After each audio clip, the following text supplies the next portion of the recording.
So Jasmin was a beautiful young woman, inside and out. All the more reason why it was such a wretched horror what happened to her on that dreary October night in Upper Michigan.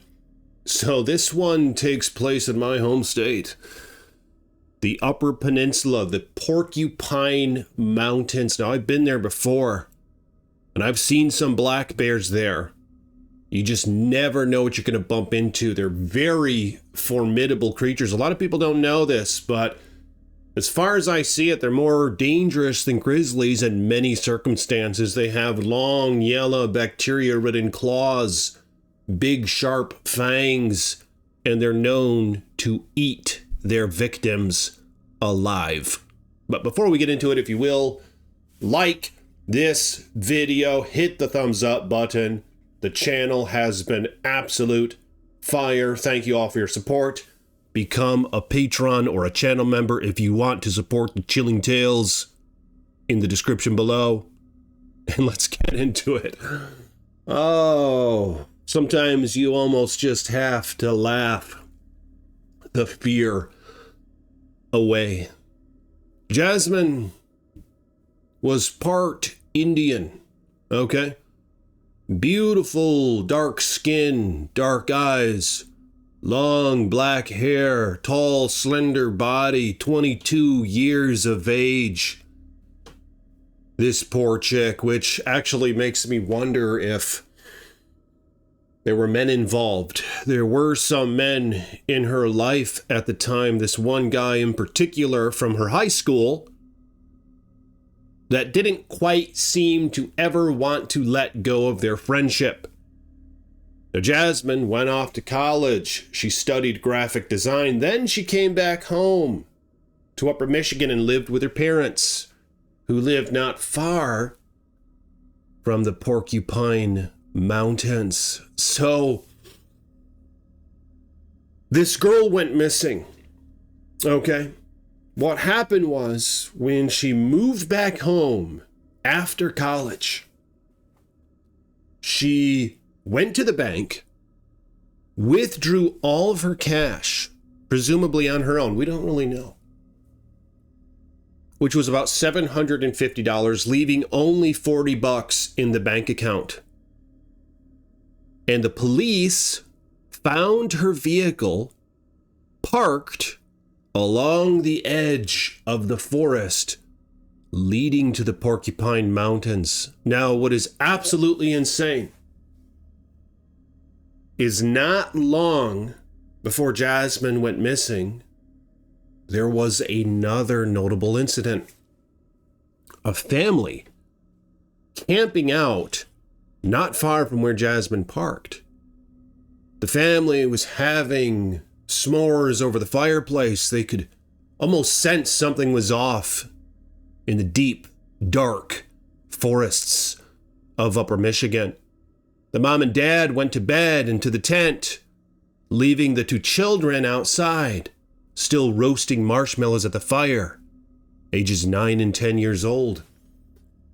A black bear somehow breached this campground unnoticed. This silent creature, this phantom of the night, and it dragged a little girl's body away as her brother watched in terror. The parents ran out of the tents, half naked. The dad ended up dousing a stick in the fire and chasing after the bear that was dragging his daughter away.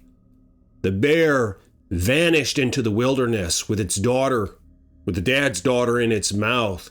It was galloping away with her like a horse. It actually had the girl picked up like this by the neck and was just galloping away with her.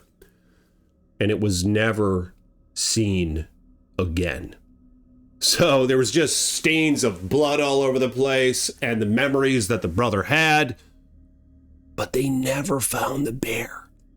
That's what's so insane about that story. And they never found any evidence of the young girl outside of her blood spewed all over little trail that the bear ran off with her on, and then just somewhere the trail of blood just ended.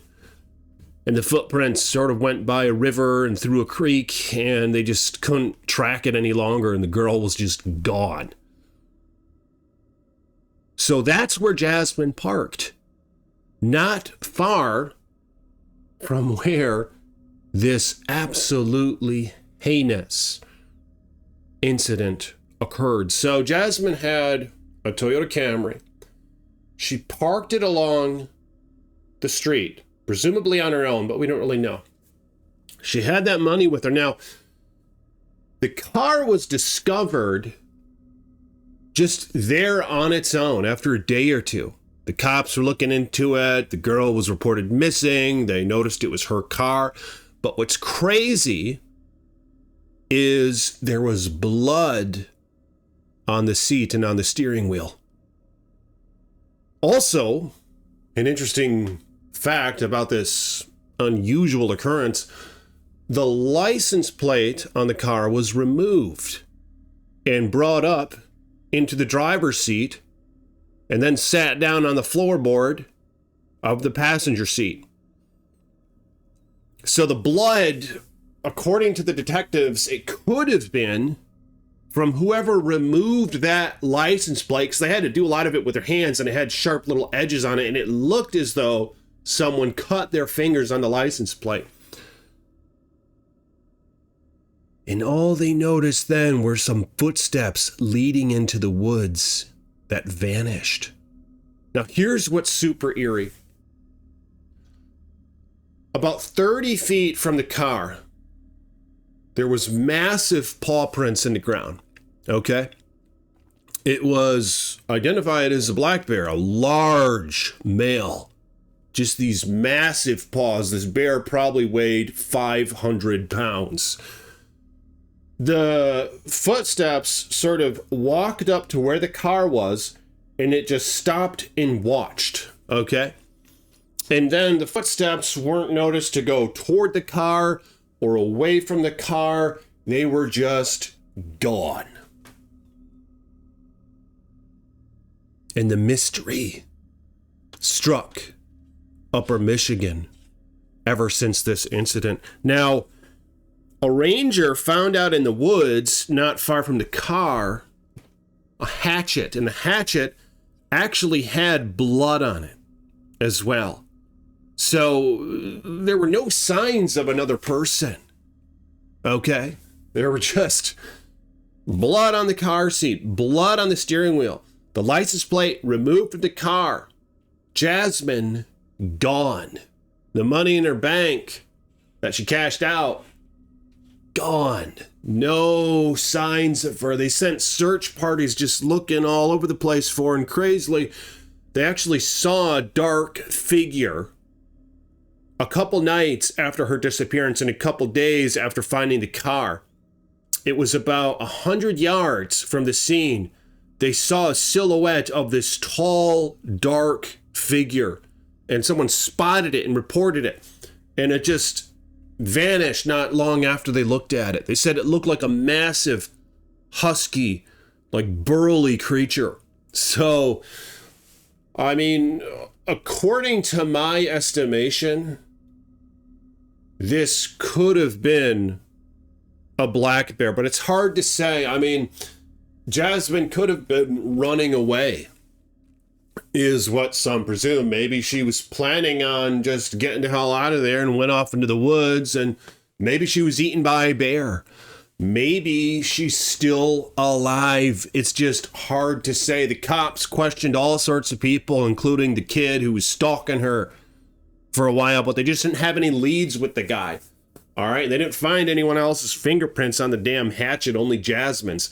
So it's just insane what happened here. Now, some take it even further, and they're like, it was a cryptid. It was like some spiritual thing. It was like Bigfoot or a freaking dog man, which have been said to lurk in the woods of Upper Michigan. Now, I don't know if that's fact or fiction. I guess you'll have to let me know in the comments below. Some people probably mistake a black bear as a dog man, but there are some accounts that I've covered on this channel that are quite chilling if you were to listen to them. And it just seems like the people telling these stories know what they saw.